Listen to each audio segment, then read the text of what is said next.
प्रणाम जी। प्रणाम सुंदर साथ जी। प्रणाम जी, प्रणाम जी। बोलिए श्री प्राणनाथ प्यारे की जय, बोलिए श्री सद्गुरु महाराज की जय। सुंदर साथ जी, आज का टॉपिक ये है कि यदि कोई व्यक्ति पढ़ा लिखा नहीं है, वो वाणी नहीं पढ़ता है, वो गीतक नहीं पढ़ता है, सिर्फ सुन लेता है, क्योंकि सुन तो सकते ही हैं बिना पढ़े लिखे होते हुए भी, तो वो पहली कक्षा भी नहीं पढ़े हुए हैं, पढ़ नहीं पाते हैं, लिख नहीं पाते हैं, सुनते हैं, तो क्या उनको जागृत कहा जाएगा? और कुछ ऐसे सुंदर साथ जो कि मंचों पे बोलते हैं, रोज वाणी चर्चा करते हैं, एक एक चौपाई का अर्थ जानते हैं, लेकिन कई बार उनकी रहनी को देखकर वो जागे हुए नहीं लगते हैं। तो सुंदर साथ जी, जागृत होने का क्या आधार है? किस आधार पर जाने कि कौन जागृत है और कौन जागृत नहीं है? तो ये आज का टॉपिक है, सुंदर साथ ने भेजा है। आप ये बताएं। मैं सबसे पहले संगीता दीदी, आप आएंगे?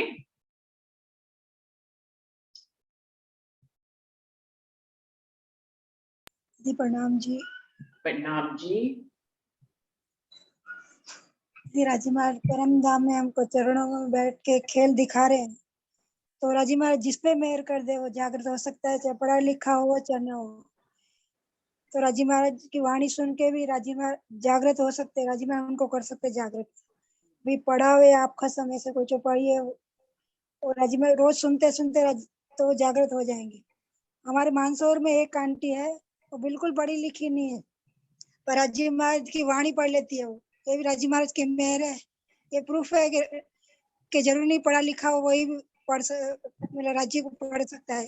वो बिल्कुल पढ़ी हुई नहीं है तो राजी महाराज वाणी पढ़ लेती है। दीदी कितनी बड़ी मेहर है राज्य की है। अच्छा, वैसे पढ़ी राज्य लिखी के नहीं है लेकिन वाणी पढ़ लेती है।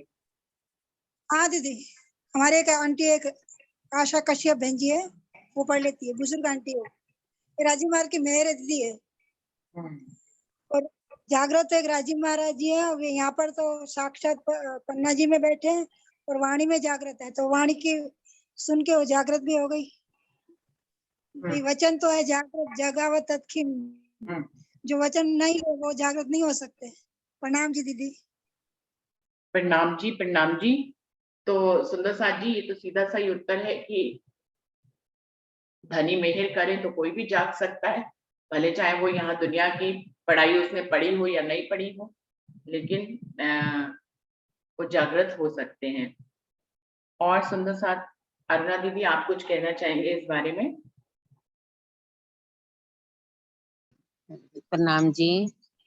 प्रणाम जी। आपने टॉपिक सुना है ना दीदी? हाँ सुना है, पर मेरे को ये हाँ थोड़ा सा क्या बोलूं समझ में नहीं आ रहा। मतलब इसमें मेरे हिसाब से तो सही बात है, जो राज जी के चरणों में बैठे हैं वो ही ब्रह्म सृष्टि हैं। अब जागृत की बात आती है यहाँ। हाँ यहाँ तो है ही, सबके अलग अलग रहनी है, सबके अलग अलग सूत काटने की प्रकरण भी आता है। कोई किसी ने कम काटा ज्यादा काटा, पर इसमें पढ़ा लिखा और नहीं पढ़ा लिखा में मेरे हिसाब से कोई बात नहीं आती है। वैसे भी प्रेम की वाणी है, प्रेम की बात है, राज्य से मिलने की बात है, तो प्रेम से ही मिला जाता है, इश्क से ही मिला जाता है। तो पढ़ाई लिखाई उसमें कोई काम नहीं आती है, रहनी ही मेन आती है। रहनी ही और प्रेम ही सब कुछ है। मैं तो ये कहूंगी उसमें कोई लिंक नहीं है पढ़े लिखे का और नहीं पढ़े लिखे का, ऐसा मेरा मानना है। ऐसे मन के भाव है ना। प्रणाम जी। प्रणाम जी। दूसरी तरफ एक बात ये भी कही गई है कि कोई बहुत ही वाणी चर्चा करते हैं, चौपाइयों के हर चौपाइयों के अर्थ जानते हैं, उनको समझा भी लेते हैं, फिर भी उनको देखकर लगता नहीं है कि वो जागृत हैं। तो जागने का क्या आधार है, ये टॉपिक में आज है। नहीं हमें क्यों लगता है, नहीं हमें क्यों लगना चाहिए नहीं जागे हैं? वाणी करते हैं इसका मतलब जागे हुए हैं। रहनी नहीं है, रहनी हास्य का विषय है। हर एक में रहनी नहीं आनी, रहनी तो बहुत मुश्किल है। वो जैसे कहते हैं ना भाई, हम इलम की बारिश में तो भीग रहे हैं लेकिन रहनी में नहीं भीग पा रहे। बहुत रहनी तो किसी किसी में मेरे हिसाब से होती है। रहनी चीज ही ऐसी, कब किसको क्रोध आ जाए, चाहे वो राजा हो, महाराजा हो, महाराजी हो, कई बार पता ही नहीं किसको क्या हो जाता है।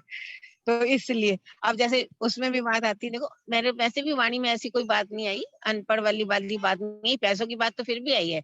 जैसे बीतक में उसका उदाहरण दिया था, दो भाई गए, राम जी गए और शिव जी गए मत्था टेकने उनको हरि जी के पास। तो उन्होंने उसको मान लिया, जिन्होंने 5 मोहरें दे दी उनका स्वीकार कर लिया, उनको अंदर नहीं आने दिया। 2 दिन तक उपवास रखे राम जी भाई बाहर, लेकिन फिर भी उन्होंने कोई तवज्जो नहीं दी। मतलब पैसों की बात तो आती है, इसमें पढ़ाई लिखाई कोई बात नहीं आती। और बाकी रही, ऐसा लगता है जो सुनते हैं अपन जिनको, उनकी रहनी अपन देखते हैं जब भी हमें पता चलता है। सिर्फ सुनो जी उनको, मेरे हिसाब से तो जो अच्छा बोलते हैं उसको ग्रहण कर लो बस। रहनी तो बहुत मुश्किल चीज है, अपन किसी की नहीं कह सकते। जिससे वास्ता पड़ जाए पता चलता है कुछ गड़बड़ तो हो ही जाती है सबसे, है ना। दूर दूर से सब अच्छे हैं, बहुत अच्छे हैं, है ना। लेकिन जब 24 घंटों साथ ही रहने लग जाए किसी के साथ, रहने की बात तो तब आ जाती, पता चलता है ना। ये मानती हूँ। जैसे कि एक बार वो बात बताएं तो, स्वर्ग से एक आदमी आया, कोई एक कहानी ये भी है। स्वर्ग से एक आदमी को भेजा गया, तेरे को मैं धरती पे भेज रहा हूँ।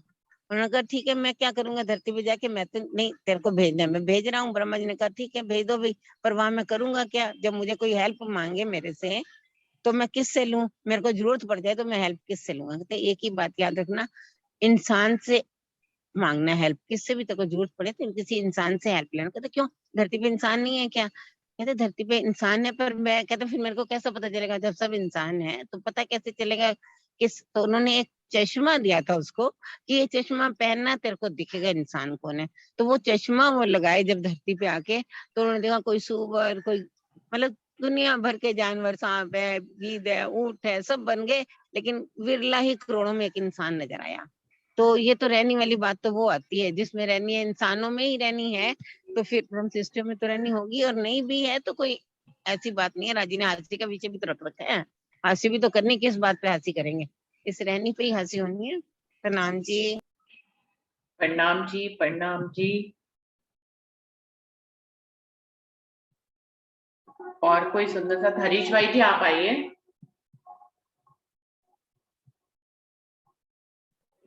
प्रणाम जी दीदी। मैं कल ही बोलूंगा ऐसा, लेकिन मैं शादी में गया था तो सही में बीमार हो गया हूँ।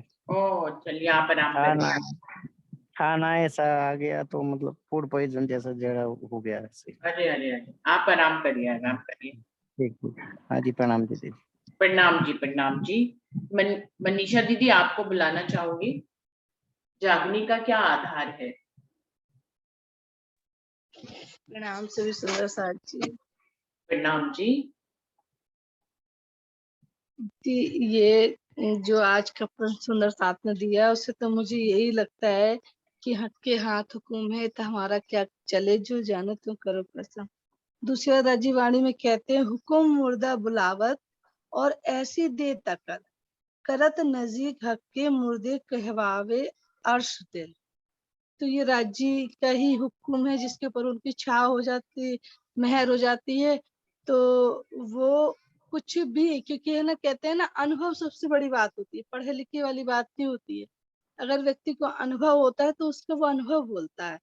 और हम अपने बुजुर्गों को देखते हैं कि वो बहुत पढ़े लिखे नहीं थे, लेकिन वाणी हो, कुछ भी हो, वो बहुत अच्छे से उसका विश्लेषण करते हैं। यहाँ तक मैंने देखा, जैसे यहाँ पे जयपुर में बेबी जी का मंदिर है, कहते हैं कि वो बचपन से ही नेत्रहीन थी, लेकिन उनने वाणी का बहुत प्रचार किया। तो ये राज्य की मेहर ही है ना, कि वो किसको क्या नियामत देते हैं, किससे क्या कराना चाहते हैं। तो ये उन्हीं की ही कारीगरी है, और वो जो जैसा देते हैं, रूह वैसा करती है। जिस तन को शोभा देना चाहते हैं उस तन को शोभा मिलती भी है। दूसरी बात ये चीज जरूर है कि जागृति की क्या अवस्था है। तो धनी वाणी में ही कहते हैं कि सोता हो सो जागिए, जागा बैठा हो और आंगू करनी है दौड़। तो वो फिर धनी की मेहर से ही व्यक्ति, जो जीव सोया होता है, वो करनी करता है, और उसको जी की कृपा होती है तो वो अपने आप बोलने लगता है। मेरा तो यही भाव है। प्रणाम। प्रणाम जी।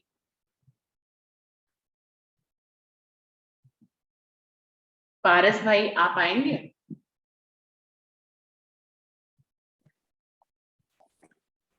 प्रणाम जी दीदी। प्रणाम जी। सभी सुंदर साथ जी के चरणों में मेरा प्रेम प्रणाम। आज का विषय जो है, मुझे लगता है इसमें 3 अलग-अलग सवाल है। पहला प्रश्न है कि अगर कोई पढ़ा लिखा नहीं है तो वो कैसे जागृत हो सकता है, क्योंकि वो वाणी नहीं पढ़ सकता।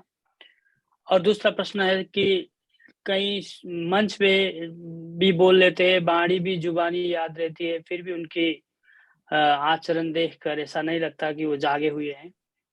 ऐसा क्यों होता है? ये दूसरा। और तीसरा, जागने का आधार क्या है? जागृति के आधार क्या है? तो मैं इस 3 अलग-अलग सवाल जो इस विषय में है, इसको वन एट अ टाइम बताना चाहूँगा। तो सबसे पहला सवाल जो है वो, कई सुंदर साथ पढ़े लिखे नहीं है, तो वो कैसे जाग सकते हैं और वो कैसे जागृत हो सकते हैं? तो मुझे लगता है कि बाणी पढ़ने से कोई जागृत नहीं होता, ना ही बाणी पढ़ने से कोई किसी को कुछ आध्यात्मिक लाभ होता है। आध्यात्मिक लाभ या जागृति तो उसे होता है जो बाणी को पढ़ता नहीं, मनन करता है, उसको उसकी भाव को समझता है। तो इस बात को अगर हम बीतक से समझें, तो जब श्री जी साहिब जी विदा हो रहे थे, तो उस वक्त पंडित रेवादास जी जो गोवर्धन दास जी से कुछ धन की, पैसे की आस लगाए बैठे थे। तो गोवर्धन दास जी ने बताया कि तुम इस झूठे संसार की संपत्ति पे क्यों इतना आसक्त हो रहे हो? तुम्हें नहीं पता कि जो इतने दिन तुम्हारे साथ ठहरे जो श्री जी साहिब जी हैं, वो खुद अक्षरातीत राजी के स्वरूप हैं। अगर तुम में इतना समझ होता तो तुम उनसे वो अखंड निधि, अखंड धन की आस रखो। तो इस बात से पंडित जी थोड़ा चौंक जाते हैं और जाते वक्त श्री जी से पूछते हैं कि श्री जी साहब जी, मुझे भी कुछ ज्ञान का, कुछ इल्म का, कुछ रस पान मुझे भी करा दीजिए। तो श्री जी साहब जी अब जाते वक्त उसे इतना बता देते हैं कि देखो, क्षर से परे अक्षर है और अक्षर से परे अक्षरातीत। उस अक्षरातीत से इस ब्रह्मांड में रूहें उतर आई हैं, जो पहले ब्रज में आई थी, फिर रास में, और इस जागनी के ब्रह्मांड में आए हुए हैं। और इस तरह छोटकरी में उन्हें बताकर श्री जी वहां से विदा होते हैं। तो इसी बात को पंडित रेवादास जी दोहराते रहते हैं, और जब उनके मित्र जो केशव दास है वो आ पहुंचते हैं, तो ये सारी बीतक उनको बताते हैं। तो केशव दास जी ये बात सुनते ही, वो श्री जी को सुनते ही पहले तो पंडित रेवादास को कहते हैं कि तुम्हें इतना नहीं पता कि वो तो खुद अक्षरातीत थे, तुम तो इस बात की रटन लगाते बैठ गए अब। और वो वहां से श्री जी को ढूंढने में निकल जाते हैं। तो मेरा कहने का भाव ये है कि पढ़ तो पंडित रेवादास जी पढ़ रहे थे, लेकिन मनन किया केशव दास ने। तो मेरा कहने का भाव ये है कि पढ़ना एक स्तर है, एक सीढ़ी है। पढ़ने से मनन की और दूसरी स्टेप पे हम जा सकते हैं, लेकिन सिर्फ पढ़ने से इसमें कोई आध्यात्मिक लाभ नहीं होगा। मनन करने से, वाणी को मनन करने से आध्यात्मिक लाभ होगा। क्योंकि वैसे भी देखें तो वाणी जो है, इसका जो भी शब्द है, ये इसी काल माया के ब्रह्मांड से लिए गए शब्द हैं, और वो शब्दातीत हैं। तो उसमें छिपा हुआ जो इंद्रावती का भाव है, उस भाव को जब हम समझते हैं, तभी वाणी का असली आध्यात्मिक लाभ मिलता है, और उसका जागृति की तरफ राह बढ़ती है। तो मेरा कहने का भाव ये है कि जो भी सुंदर साथ पढ़ नहीं सकते, वो जरूर सुन तो सकते हैं। तो राजी ने इस आखिरी वक्त में, इस कली युग के आखिरी समय में ऐसा चमत्कार कह लीजिए कर दिया है कि आज टेक्नोलॉजी इस तरह बढ़ गया है कि आज कोई भी सुंदर सा चाहे कि मुझे नहीं आज वाणी चर्चा सुनने का मन कर रहा है, इतना भी कर सकता है कि मुझे आज रास ग्रंथ की चर्चा सुनने का मन कर रहा है, वो रास का सुन सकता है। नहीं, मुझे आज श्रृंगार का सुनना है, वो श्रृंगार का सुन सकता है। नहीं, मुझे आज चर्चनी की सुनना है, वो चर्चनी भी सुन सकता है, चितवनी भी सुन सकता है, बीतक भी सुन सकता है। मेरा मतलब इतना सुविधा, मतलब कोई अनपढ़ भी हो, वो खुद अपने जुबान से पढ़ नहीं सकता, तो भी वो सुन सकता है। और हर तरह से मतलब ये सुविधा आज है, और कोई भी इसका आध्यात्मिक लाभ ले सकता है इस वक्त। तो पढ़ने से, अगर वो पढ़ भी नहीं सकता तो जरूर, अगर ब्रह्म सृष्टि है या तो कोई भी जिज्ञासु है, वो मनन तो जरूर कर सकता है, और इससे उसका आध्यात्मिक लाभ, आत्म जागृति की राह में कदम भर जाएंगे। अब दूसरा सवाल कि कहीं सुंदर साथ मतलब ऐसे हैं जो जिसको जुबानी वाणी याद है, सब कुछ याद है, फिर भी आचरण में नहीं आता। तो इस बात पे मुझे वो बात याद आ रही है जो सरकार कहा करते थे कि तालीम लेने से क्या होगा? हर कोई तालीम लेगा, हर कोई करे मतलब सीखेगा तो इस उनको ये भेद समझ जाएगा, बिल्कुल नहीं। तो वाणी में कहा गया है कि हक इल्म की बारीकियाँ ना सीखे ना सिखाए, ये तो हक के दिए बताए। जब तक राजी महाराज जो उसको कहेंगे कि इसके हृदय में जाकर इसको गूंज रहस्य को उजागर कर दो, इसको प्रकाशित कर दो। जब तक राजी का हुक्म नहीं होगा, तो जितना भी तालीम ले, पढ़ें, सीखें, उससे मतलब उसकी गहराई, उसकी गूंज रहस्य को कोई समझ नहीं पाता जब तक राजी की हुक्म नहीं होती। तो मेरा कहने का भाव ये है कि सीखने से, जुबानी याद करने से मतलब जो इसके रहस्य हैं, वो हक के दिए बताए ही संभव है, हक के हुक्म से ही संभव है। ये ना सीखे ना सिखाई हुई बात है। ये तो वही दर्दी जाने मतलब मीन जाने, ये ऐसा चौपाई है ना कि जो मिल के बिछड़े हुए, तो ये तो वही जानता है जिसका ये मतलब ये बीतक है, जिसका अभी तक मूल मिलाप से शुरू हुआ है और ब्रज से रास से ये बात गूंज बात वही समझता है, और जुबानी मतलब कहने से ज्यादा समझने की बात है। तो अब आता हूँ तीसरा सवाल पे, जो इस विषय का था कि जागृति का आधार क्या है। तो मुझे लगता है सबसे पहले आधार तो वाणी ही है। वाणी को समझना, वाणी को मनन करना और आज रहनी में उसको उतार ले आना, वो जागृति की राह है। फिर भी वैसे हम मूल मिलाप से देखें तो जागृत तो सिर्फ अक्षरातीत राजी महाराज ही है, बाकी सभी फरामोशी में है। फिर भी ये जागृत ज्ञान, जागृत बुद्ध, निज बुद्ध इस काल माया के ब्रह्मांड में आया हुआ है, और जो कोई इसको रहनी में ले आने की कोशिश करेगा, इसको चर्चनी में, चित्वनी में डूबता जाएगा, इश्क से, प्रेम भाव से जो भी इसका आचरण में ले आएगा, तो यही जागृति के आधार है। प्रणाम जी सभी सुंदर साथ के चरणों में। प्रणाम जी, प्रणाम जी। अरविंद भाई जी, आप आएंगे?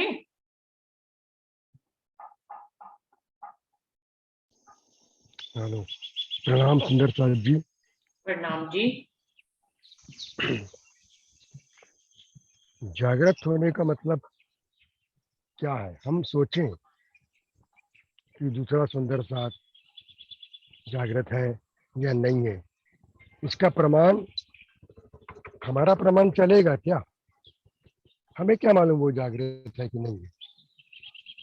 कोई सुंदर साथ वाणी पढ़ सकता है, कोई सुंदर साथ वाणी सुन सकता है, कोई सुंदर साथ वाणी समझ सकता है, लेकिन कोई सुंदर साथ मान लो नहीं समझ सकता, पढ़ नहीं सकता, लिख नहीं सकता, देख नहीं सकता।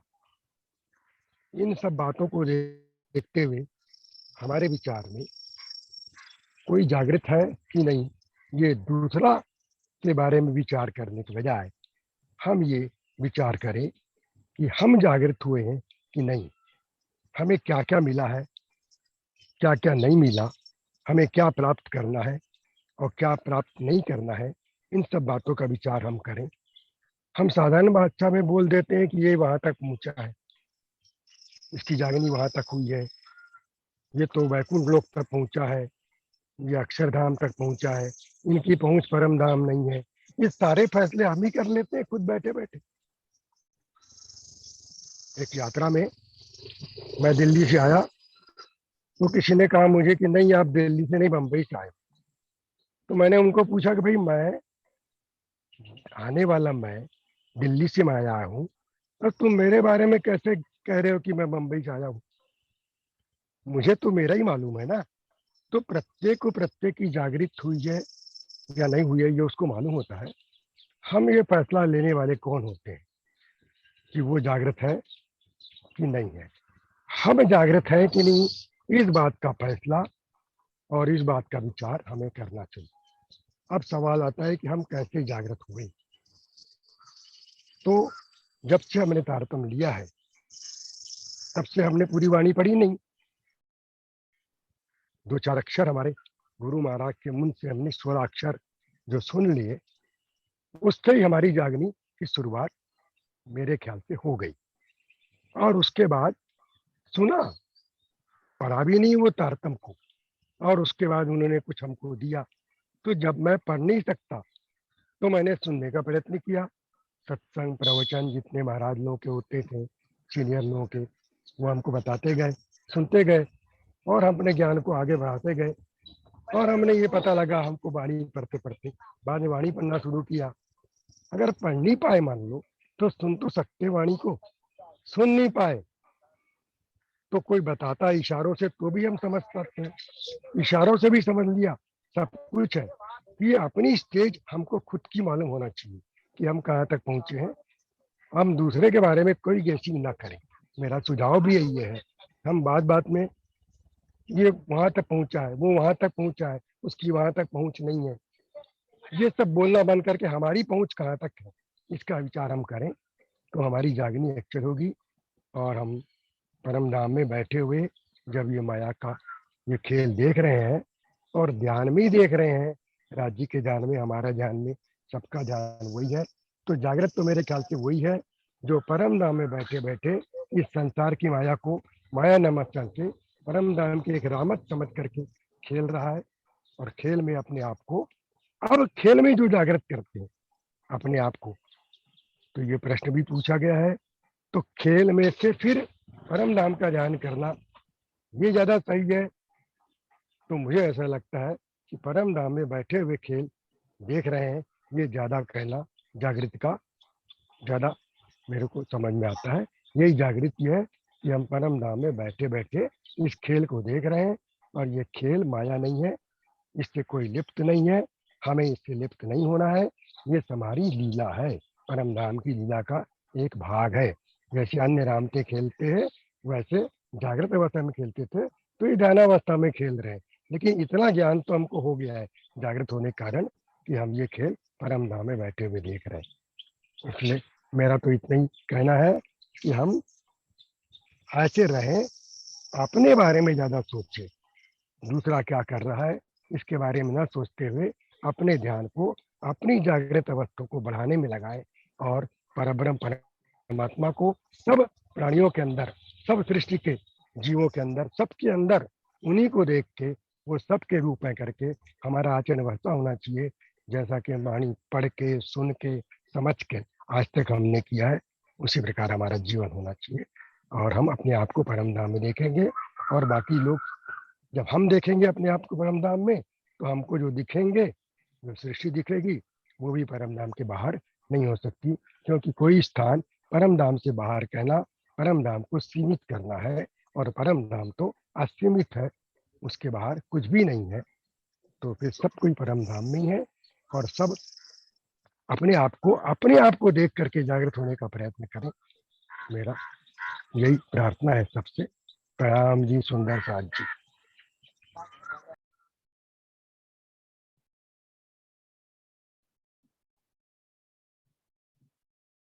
सुंदर साथ जी, प्रतिभा दीदी को बुलाना चाहूंगी।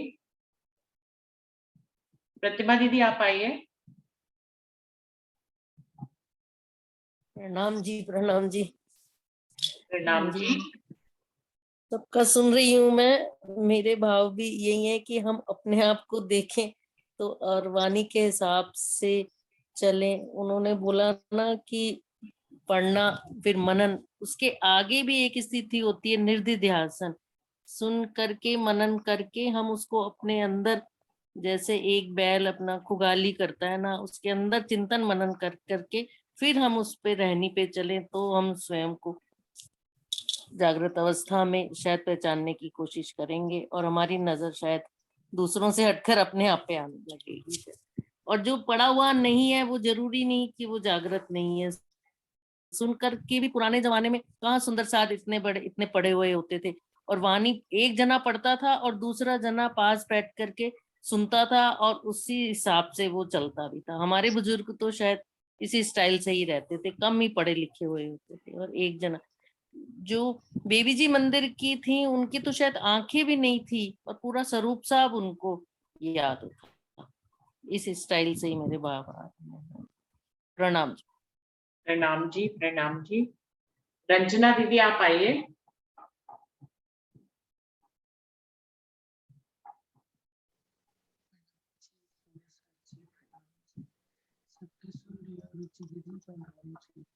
प्रणाम। बात है कि अपने आप को ही परखें, हम अपना ही निरीक्षण करें कि हमारी कितनी जागृति हुई है। ऐसे तो सूरदास जी का एग्जाम्पल भी ले कि उनकी कोई आंखें थी, फिर भी उनको पूर्ण रूप से कृष्ण उनके अंदर विराजमान थे। तो हमें तो अपने आप को ही देखना है कि हमारी कितनी जागृति हुई है। जागृत तो रूह एक शब्द सुन के, एक चौपाई सुन के भी जागृत हो जाती है, अगर राज्य महाराज की उसके ऊपर पूरी मेहर हो जाए। अगर वो प्रेम से जान ले कि मेरे धनी है और मेरे प्रीतम की ये वाणी है, तो वो रूह जागृत। पाठ नित नियम तो हम करते ही हैं, पर धनी ने कब हमको जागृत करना है ये हमें भी नहीं मालूम। वो सतगुरु के रूप में आके हमें जागृत कर जाते हैं। प्राणनाथ जी के टाइम में जो एक सुंदर साथ थे, मुझे उनका नाम नहीं याद आ रहा, कि वो कैसे धनी प्राणनाथ जी को देख के, और कोई तब तो चौपाइयां भी नहीं थी, वाणी उतर रही थी, ऐसे नहीं थे स्वरूप साहब जैसे आजकल हम पढ़ रहे हैं। तो तब वो एक शब्द सुन के भी कैसे पिया पिया करते करते ही थोड़े दिन में ही उनका धाम गमन हो गया था। तो उन्होंने राज्य की एक शब्द सुन के ही कैसे राज्य राज्य करते ही उनका बेड़ा पार हो गया। तो राज्य जब अपनी नजरों में ले लेते हैं तो फिर रूह तो जागृत है ही। बाकी अपने आप का ही निरीक्षण करना है कि हम कहाँ तक पहुंचे हैं, हम कितनी चर्चा चितवनी कर रहे हैं। ये सब सुना रहे हैं, सब सुंदर साथ बता रहे हैं, मैं सुन रही हूँ। मेरे तो 2 लाइनें ही आ रही हैं। जब राज्य मेरे दिल को अर्श करेंगे तभी तो मैं धनी के प्रति पूर्ण रूप से समर्पण होंगी और उनकी मेहर से ही होंगी। दिल ये मेरा अर्श तेरा, धाम धनी तुम आ जाओ। दिल ये मेरा अर्श तेरा, धाम धनी तुम आ जाओ। सेज बिछी रस रंग भरी, आ जाओ पिया जाओ। दिल ये मेरा, दिन रात रूह तो राज्य में डूबी है, बस वो अपने धनी को बुलाने का हर समय प्रयास ही करती रहती है। प्रणाम जी, प्रणाम जी। प्रणाम जी, प्रणाम जी। रंजना आप आओगे गंगानगर से? रंजना आप। दीदी दीदी प्रणाम। दीदी मैं अभी थोड़ी देर में बोलती हूँ। प्रणाम जी। प्रणाम जी, प्रणाम जी। अमित कुमार जी आप कुछ कहना चाहेंगे इस विषय पे? अमित जी। हाँ प्रणाम जी, प्रणाम जी। प्रणाम जी।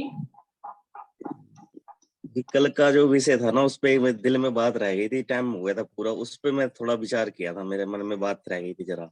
चलिए आप उस पे बताइए। जो चल रहा था इंद्रावती जी की कसनी, तो उसमें एक बात थी दिल में, जो टाइम कम रह गया था, आपने बोला था बोलिए, तो टाइम नहीं था। तो एक आता है कि मैं अधीन करनी नहीं या मांग रहे कि लाज, तो उसमें कह रहे कि मैं तो अधीन हूँ धामधनी के और करनी तो है ही नहीं।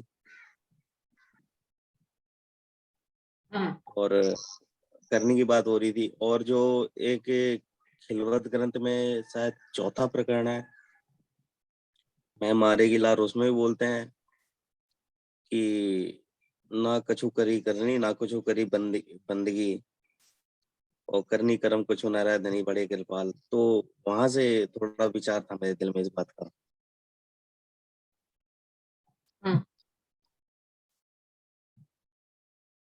ये दोनों बातें मिल नहीं रही थी कल जी। सुंदर साथ जी।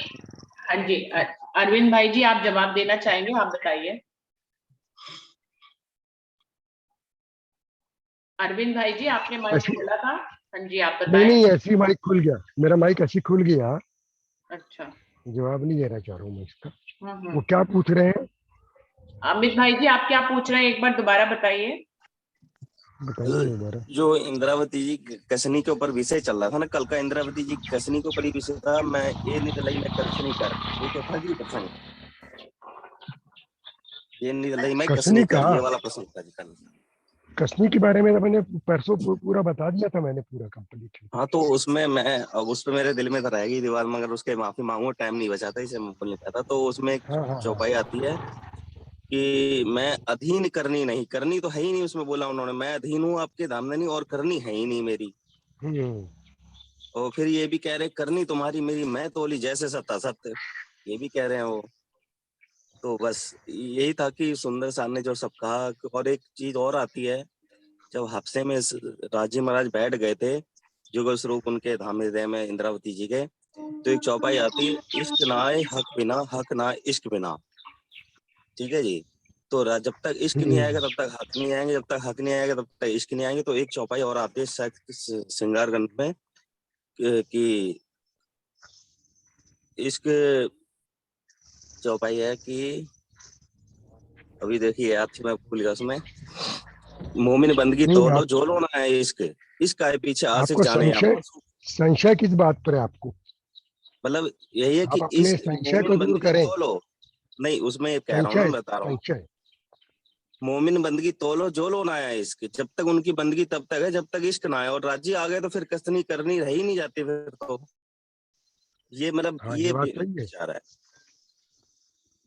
जब तक हमारे भीतर में ये भावना नहीं आएगी कि हम परम धाम की अंगना है, राज्य के हमारे मूल स्वरूप हैं, हम उनके अंग हैं, और जो कुछ राज्य कर रहे हैं वो हम कर रहे हैं, और हम जो कुछ कर रहे हैं वो राज्य कर रहे हैं।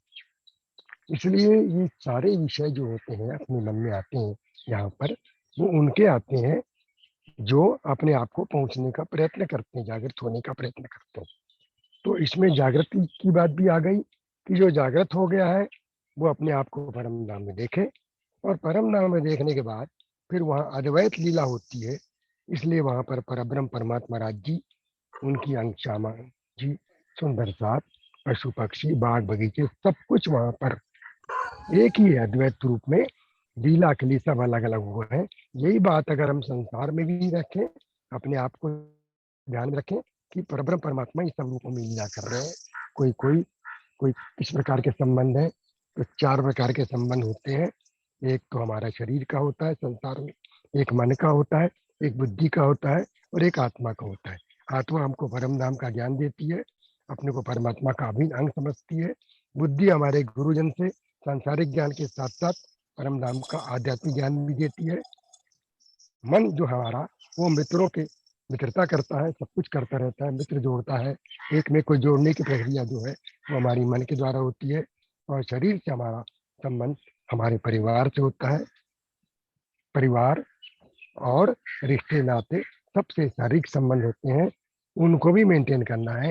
ये चारों संबंधों को अच्छी तरह से मेंटेन करके जिस संसार में चलेगा वही जागृति का परिचायक माना जाएगा। और ऐसा करते करते करते करते वो जितनी गूढ़ता से अपने आप को परम धाम में देखने गया, यही उसकी कसनी है। कसनी का मतलब क्या है? कसनी मतलब ये है कि अपने आप को पहचानना। अपने आप को जो पहचान लिया, उसको पहचानने के लिए, अपने आप को पहचानने के लिए जो कसनी है, वो तो पूरा जीवन ही निकल जाता है। कई बार कई लोगों पर एकदम बचपन में मिल जाता है, 12 साल की उम्र मिल गया, किसी को 40 साल की उम्र मिल गया। और हम लोग अभी तक के प्रयास कर रहे हैं अपने आप को पहचानने का, और ये यहाँ तक कोशिश कर रहे हैं कि हम क्या हैं, कौन है। ये सारे प्रश्न के उत्तर तो जिंदगी भर चलते रहेंगे, लेकिन मेरा कहने का मतलब ये है कि अपने को यही प्रयत्न करना चाहिए कि हम अपने बारे में कितना प्रयास कर रहे हैं, ज्यादा करें। किसने कितना प्रयास किया, उसकी कथनी किस प्रकार की है, मैं पहले ही बता चुका हूँ अभी थोड़ी देर पहले, कि हम उसके बारे में विचार न करके अपने बारे में विचार करें कि हम कितना आगे बढ़ रहे हैं। क्योंकि तारतम ज्ञान सबको मिल चुका है, तारतम वाणी सबको मिल चुकी है। बस इसके ऊपर चलना चाहिए हमको। मेरा उत्तर यही है सब। प्रणाम जी।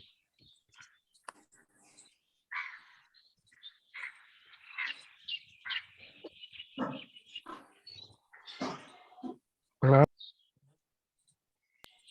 प्रणाम सुंदर साथ जी।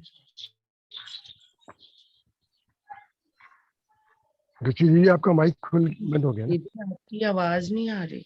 हाँ जी। आपकी है आवाज नहीं आ रही ना?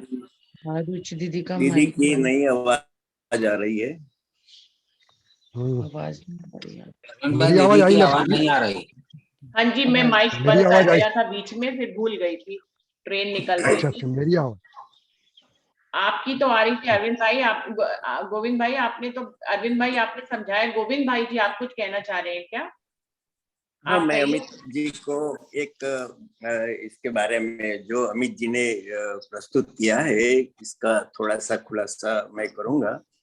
मैंने भी पहले ये चर्चा हो रही थी तब ये चौपाई कह के बताया था कि महामती जी की ये बढ़ाई है कि वो ऐसा बोल रहे हैं। देखो, मैं भी ऐसे 1 2 3 चौपाई आपको बताऊं अमित जी कि હવે અસ્તુત ઉપર એક વિનંતી કહું, ચરણ તમારા જીવને નેત્રે ગ્રહુ, એણે ચરણે મુને થઈ છે સીધ, પહેલી નિધ મુને સુંદરબાઈએ દીધ.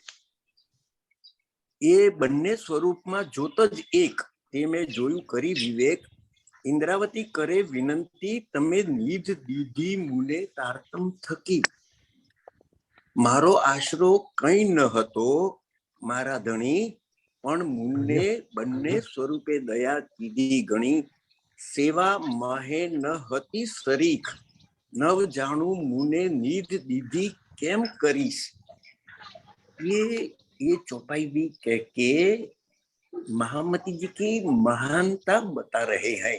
हम वितक के द्वारा तो जान ही चुके हैं उन्होंने कितनी कसनी की है, कितनी कसनी की है, कितने दुख झेले हैं, और जो उन्होंने विरह किया है, अब सामने जो विरह किया और साक्षात पार ब्रह्म परमात्मा का दर्शन प्राप्त किए और ये वाणी उतरनी शुरू हो गई, तो हम वितक के द्वारा जानते हैं कि उन्होंने कितना कसनी की है। फिर भी उनकी मोटाई वो है, ये चौपाइयों के द्वारा बता रहे हैं कि देखो मैंने कुछ किया नहीं, ऐसा नहीं है, नहीं किया। उन्होंने जो किया वो कोई कर नहीं सकता, ऐसा दुख झेले है, ऐसी कसनी की है। फिर भी ये चौपाई, और आप जो अमित जी बता रहे हैं चौपाई में जो कि मैंने ये निध कैसे प्राप्त की, वो उनकी बहुत बड़ी मोटाई है, मैं ऐसा समझता हूँ अमित जी। आपको अगर संतोष हुआ हो तो प्रणाम सुंदर साथ जी, आप सबके चरणों में कोटानुकोट प्रणाम। अमित जी, आप जो गोविंद भाई जी ने बताया, आप उस उत्तर को देख लीजिए कि पूरी बीतक उनकी कसनी से भरी हुई है। उनकी कसनी क्या है, पूरी बीतक इसको चरित्रार्थ करती है। और वाणी में आकर जब वो इस अवस्था को प्राप्त हो जाती है तो कहती है कि मैंने कोई करनी नहीं करी, ऐसा धनी को कहती है, यही उनकी महानता है। और जब धनी में कोई विलीन हो जाता है, जब राज्य तक कोई पहुंच जाता है, तो वो यही कहता है कि मैंने कुछ नहीं किया, सब धनी करने कराने वाले हैं। अंत में ऐसा उत्तर देते हैं। तो इन दोनों चौपाइयों में जो उन्होंने कहा है वो इसी अवस्था में कहा है कि करनी कर्म, मतलब मैंने कोई करनी नहीं करी। तो ये इंद्रावती इसलिए कहती है क्योंकि वो धनी में मिल गई है, तो अब वो इसी नजर से देखती हैं कि सब कुछ करने कराने वाले धनी है, जबकि हमारे सामने पूरी बीतक साहब इस बात का प्रत्यक्ष प्रमाण है कि उन्होंने कितनी कसनी करी है। तो अमित जी, आप अभी कुछ कहना चाह रहे हैं, कुछ पूछना चाह रहे हैं? बिल्कुल नहीं, ठीक है जी, उन्होंने जो बताया, आपने जो कह दिया वो उससे क्लियर है, ठीक है जी। आता है ना भाव, ना सेवा ना बंदगी, ये मेरी बीतक। हाँ, यही बीतक। जबकि कितनी सेवा भी करी, कितनी बंदगी भी करी, लेकिन फिर भी कह रही हैं निमाणी होकर। ये होता है भाव झुक जाने का, कि जब धनी में मिल जाते हैं तो सब सोचते हैं कि सब कुछ धनी नहीं किया है, तो मेरी तरफ से तो ना कोई सेवा है ना कोई बंदगी है, करने कराने वाले धनी है। तो जिससे चाहे धनी जो मर्जी चाल चलवा ले और फिर उस रूह को अपने में मिलाकर उससे ऐसी भी चौपाइयां कहलवा